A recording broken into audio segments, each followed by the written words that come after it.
Hi everybody, welcome back. Today we're going to be talking about overwatering your pepper plants and what that actually means. The truth is, when you overwater your plants, you don't actually drown them, you actually starve them. How so? It's almost like plugging a hole. So with the water, what happens is you actually waterlog the roots, they're drenched and they close up because they're getting too much water. What this actually does is it stops the nutrients from the soil getting into the plant. So these are all lovely, healthy Carolina Reaper peppers. They're perfectly fantastic and they're happy in these little pots. And then what happens is you plant them into the ground or you plant them somewhere else, and all of a sudden your plant starts to die. Fast forward, and this is exactly what happened to this Hungarian yellow wax pepper.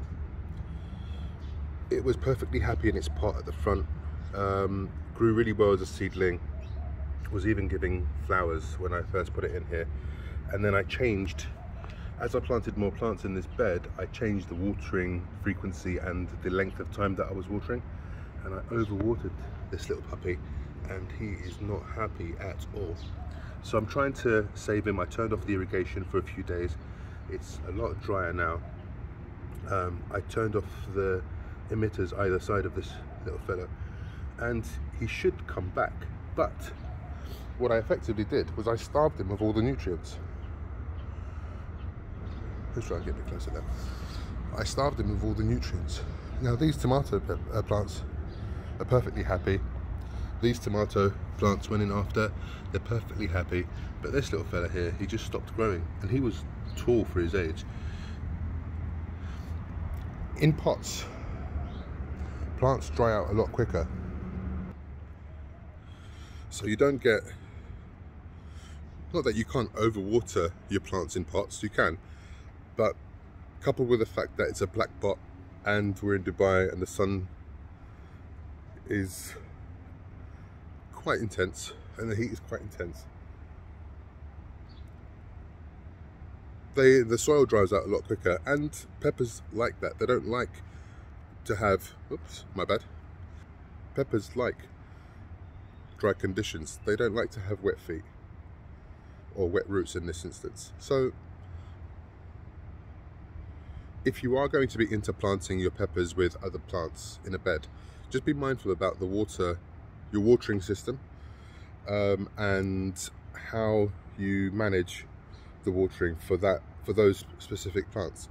In this bed, I only have one pepper soap wax, but on the same irrigation line, I have the back here is reserved for a lot of those Carolina Reapers.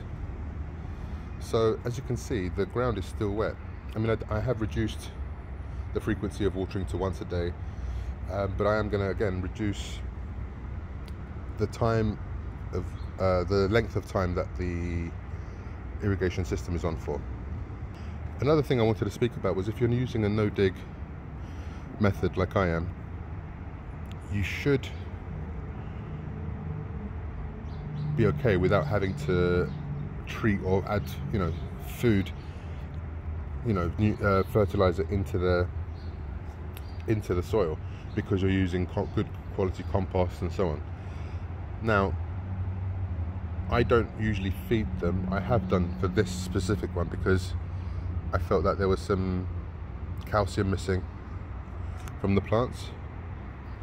So I added some calcium nitrate. I gave it some worm tea, not just worm tea, sorry, compost tea, just to try and get those nutrients back up, because I absolutely demolished this plant and I feel so bad because it was doing so great.